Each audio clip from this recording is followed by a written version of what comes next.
So what inspired you to start your own business, and can you tell me a bit about what you do?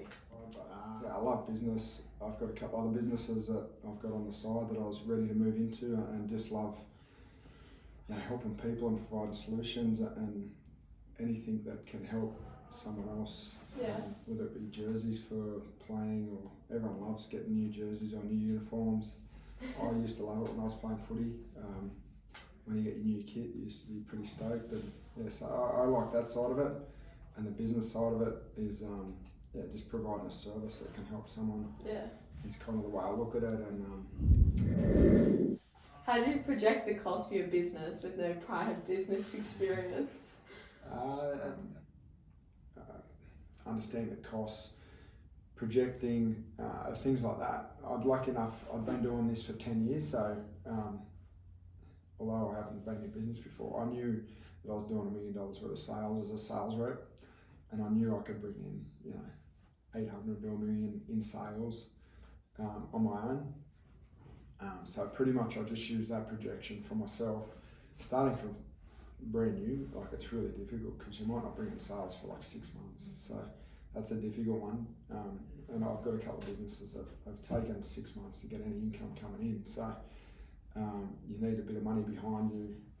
In that instance, when you're starting a business, you definitely need, I'm not sure, 50, 100 behind you. If you're starting a substantial business, a lot of businesses start up with nothing and sell 10 t-shirts, then they sell 20 t-shirts and use the profit to put back into it. And grow it that way, and over time you get bigger and bigger.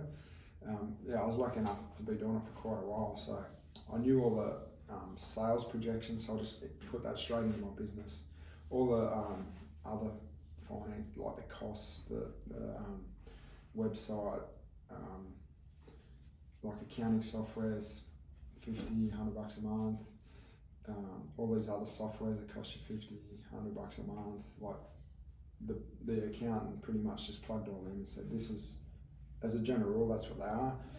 You go over a little bit, you go under a little bit, but as a general rule, that's what kind of the costs are going to be for what you're doing. So, so what process did you go through to start your company? There's quite a process. As I said before, because I've been on it for 10 years, I've built up a really strong customer base and a really strong connection with the factories.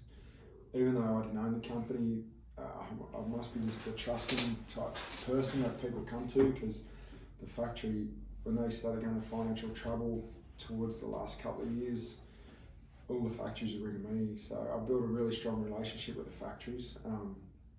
And when it all went into administration, all the factories were ringing me, what are we doing? What do we do? Like trying to get their money. And I said, wait, it's not my business. Like, deal with the owners, not me. Yeah. So like, a big part of it is obviously, I don't know, starting from scratch, but I've started a couple of businesses from scratch on the side. But as a main business, I've always had a huge customer base and a supply network already in place for me. So that was quite an easy transition. Obviously you have to sort your business name out, your accounting software, website. I started from just my garage at home and built it up. I was in my garage for probably 2 years, I think, until I got it to a level where I could afford to pay rent. So then found a premise, renovated the premises. So when you first began, how did you market your products? Marketing's changed quite a bit over the last, it's changing every 12 months, or even faster now. And when I first started, it was just pretty much get in your car and go and see every customer. And there's a lot of travel, so in your car, on the phone, making appointments. So there's a lot of pound the pavement, as they used to call it. Now it's a lot of social media, like Facebook, Instagram, Twitter, TikTok, all that kind of marketing, which it takes a team. Like, we outsource our marketing to a company based in Canberra that are really good at it, and they bring in a lot of the sales inbound sales basically, and drive a lot of inquiries through to us, which is really good. You still can't beat connections and relationships. Yeah. So just If you had one piece of advice that you could give to anyone starting a business, wanting to go into that field, what would it be? one piece. It's a tricky one because I think I've got a few little. Or maybe two. Well, finance number one is like without a strong finance background myself personally, I haven't got a strong finance background. Even now, I've got people I rely on for that, and I yell out, I've got a bookkeeper, an accountant, and a finance guy in the business. I'll say, hey, what are our costs?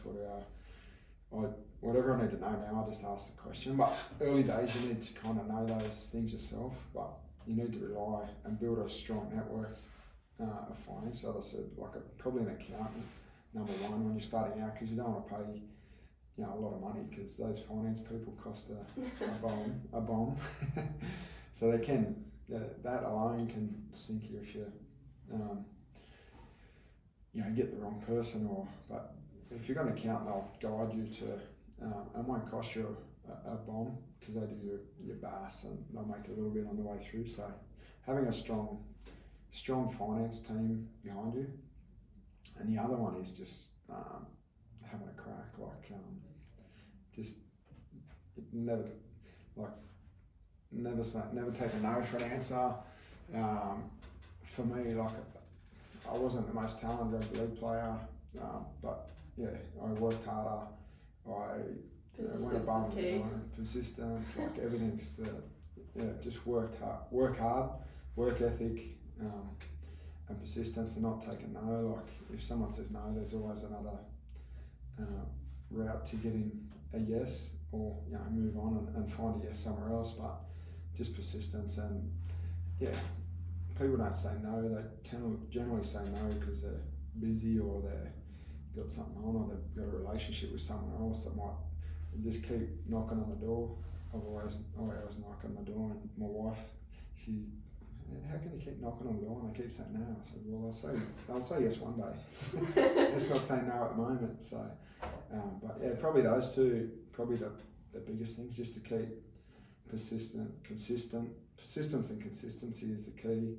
Over time, if you're consistent at something, it's when you try to do something here, and then 6 months later you do something, it won't work. So just consistently and persistently doing stuff, and also that strong finance background, because I never had it. For me, that's probably the top most important, but the other one's up there as well. Yeah, awesome.